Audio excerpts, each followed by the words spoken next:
grew up in Geelong. Lived in Geelong proper until I was 13 or 14. Then we moved out to Highton. And then in my football, I started playing with the under-18 competition in Geelong. And my first year when I was 14, I played fullback the first year. And then next year I played full forward and kicked 100 goals. The following year I kicked 75 and got injured in the grand final and missed out on what could have been or should have been a premiership. First of all, the Fitzroy club showed some interest, St Kilda. Carlton came down and Ken Luke and Harry Bell and Newton Chandler, they were the officials at the club at the time. They opened the front door. I said to my mother, look, I don't care who it is now, I'm sick of them coming, I'll sign up with whoever it is.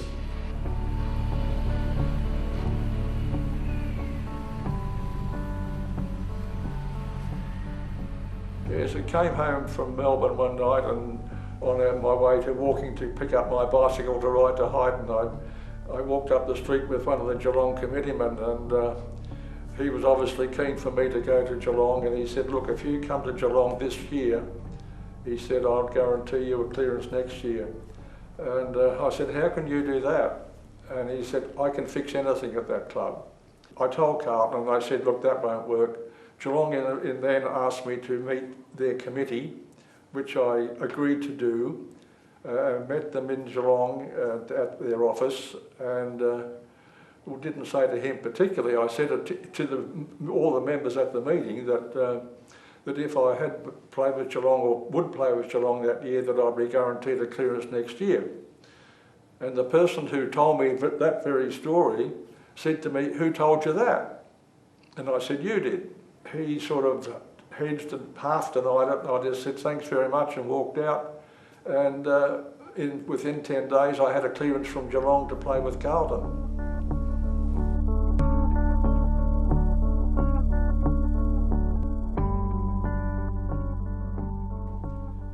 In the first final against North Melbourne, it was a very hard, solid game, and you know, if you see it was that game, you would have known, you know, there was a lot of physical contact in the game. Against Collingwood, well, it finished up that Carlton kicked 7 goals in 10 minutes to come out to win that final game. It was a tremendous relief, and to beat Collingwood in a final was really something. Even in those days, there was that competition between the two clubs. Was it? Some people say it was more violent than the bloodbath. Would you agree with that? Not really, no. The bloodbath was for real. You know, I think what probably happened after I got outed, Bob Chitty took over, and he wasn't short of giving a couple when he got a chance, and everybody was involved. With, I think there was probably about 10 or 12 reports that day. Yes, well, the 1945 grand final was played at Princes Park, and I think that was the only grand final to be played here, and it turned out to be a bit of a bloodbath, as it's been called. But it was around about here that I finished up in trouble, and just down in the first quarter, Carlton had the breeze but didn't do a lot with it.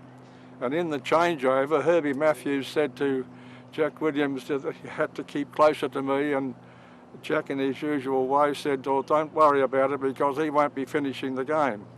Well, a short time after, I kicked a drop kick from round about this position, and that was the end for me. On the way back to the centre, I got knocked out and don't remember too much from the rest of the game.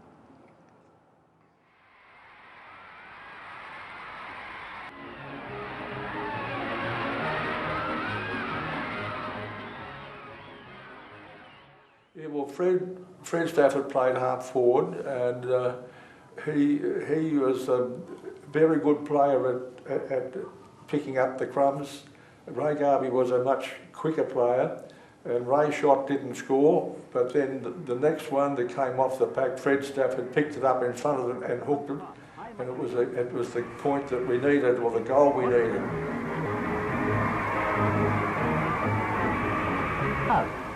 The premiership is decided by 1 point, 86 to 85.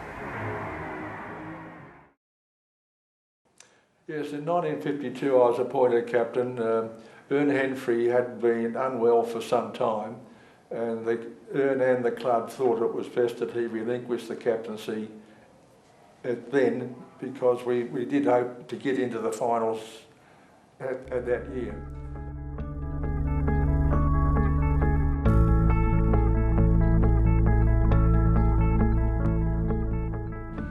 Well, in 1953 the carnival was in Adelaide, and Jack Howell and I were selected in the Victorian team as ruck partners in that game.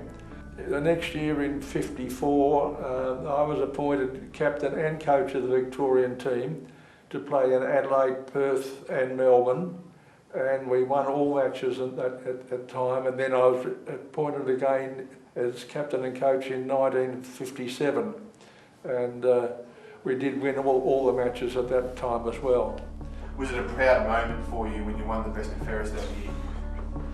When you take it in stride? Yeah, well, I had a very good year, and yes, I was naturally very pleased to do that. I mean, you see players today winning the best and fairest, say 4 or 5 times. But if it's spread around, it means you've got a fairly good even team.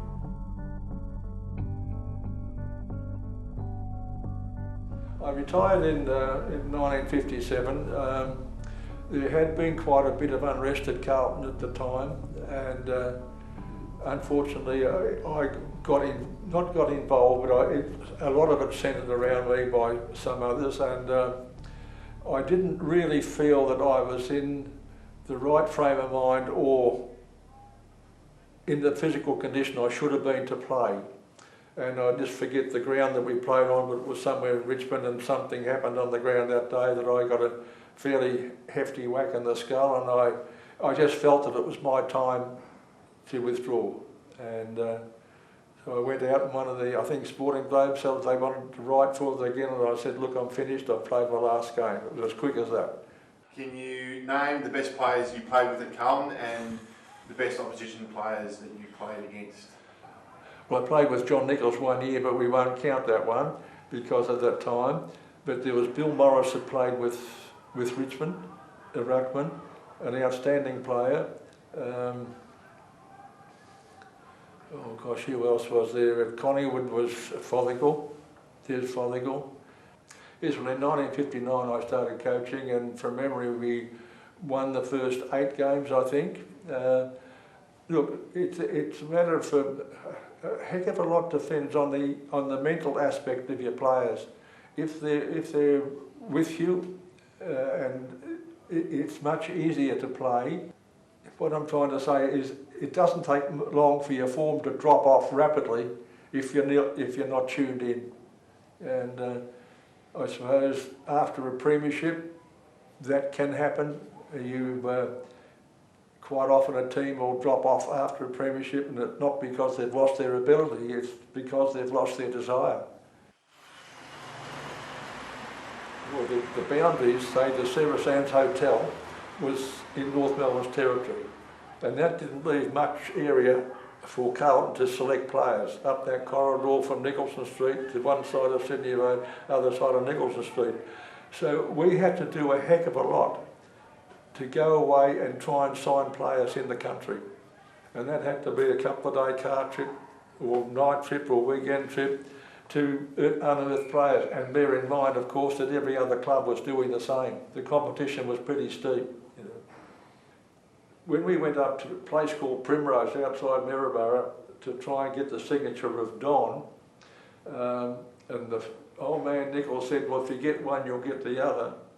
And John got off the bus coming home from school with these great big legs, and I said to Perce Bentley, Christ, have a look at him. You know?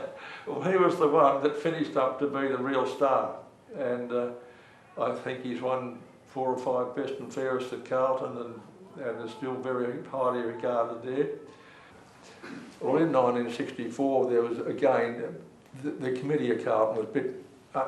We had a bad year, let's face it, we did have a very bad year, and obviously it was a year with that circumstance to look for something different.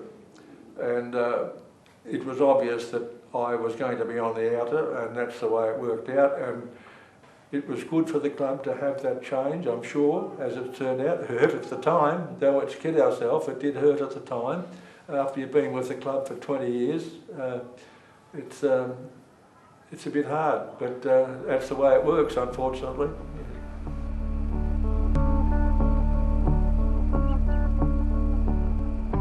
I'm not afraid to say that football has been good to me. Some people make a mess of being involved in it, and I often think that sometime, even now, that players have got too much money and too much spare time, and that's a recipe for having a bad trot. There was an article in the paper in the weekend about comparing players today and their method of playing as against, say, 20 years ago. And it's the people today who are playing, the people that see them play today don't know any different to how the game was played 20, 30 years ago. I mean, there's a heck of a lot of bad play, handball, bloody hell. You know, how often do you see a player handball to another bloke who's worse off than himself?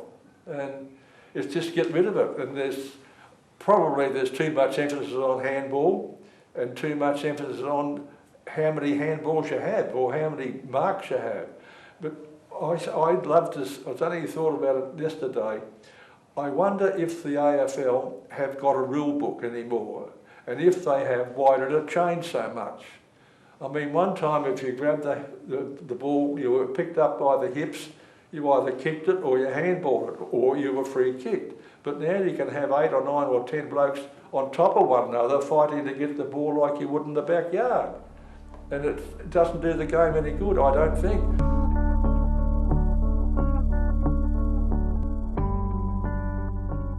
I didn't want to go anywhere else once I'd set myself with Carlton. I had good mentors in the people I mentioned earlier, like the Harry Bell, Newton Chandler, and working with Ken Luke, who was a great bloke, great fella to work with, and he was always one-on-one. He was great. And I think if footballers, as in my time or in today, if they do the right thing, they won't lose by it.